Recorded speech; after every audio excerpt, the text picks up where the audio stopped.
नमस्कार, मी मृणाली पिळणकर. तुम्ही पाहत आहात LS मराठी. सकाळचे 10 वाजता आहेत. पाहुयात राज्यात काय घडामोडी घडतायत. आमदार संजय गायकवाडांच्या धमकीनंतर खासदार निलेश लंकेंची प्रतिक्रिया. पुस्तकाच्या मुखपृष्ठावरून मतभेद असले तरी आतील आशय शिवरायांच्या जीवनावर प्रकाश टाकणारा लंकेंचं वक्तव्य. मुख्यमंत्री देवेंद्र फडणवीस नाशिक दौऱ्यावर. त्र्यंबकेश्वरमध्ये अहिल्यादेवी होळकर यांच्या जनशताब्दी निमित्त कार्यक्रमाचं आयोजन. कार्यक्रमात मंत्री राधाकृष्ण विखे पाटील, मंत्री संजय राठोड राहणार उपस्थित.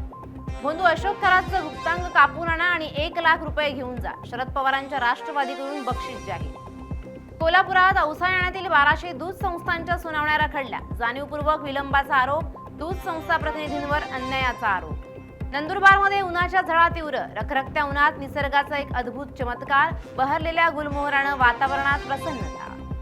कोल्हापुरात तावडे हॉटेल परिसरात पहिल्याच दिवशी 108 मिळकतींचा सर्व्हे पूर्ण. सर्वोच्च न्यायालयाच्या निकालानंतर महापालिकेची तातडीची कारवाई. सोमवारपर्यंत सर्व्हे अहवाल सादर होणार. परभणीच्या पालममध्ये विवाहितेचा छळ केल्याप्रकरणी पतीसह 5 जणांवर गुन्हा दाखल. पोलिसांकडून पुढील तपास सुरू. जळगावात पोलिसांची धडक कारवाई. कर्कश सायलेन्सरवर थेट रोड रोलर फिरवला.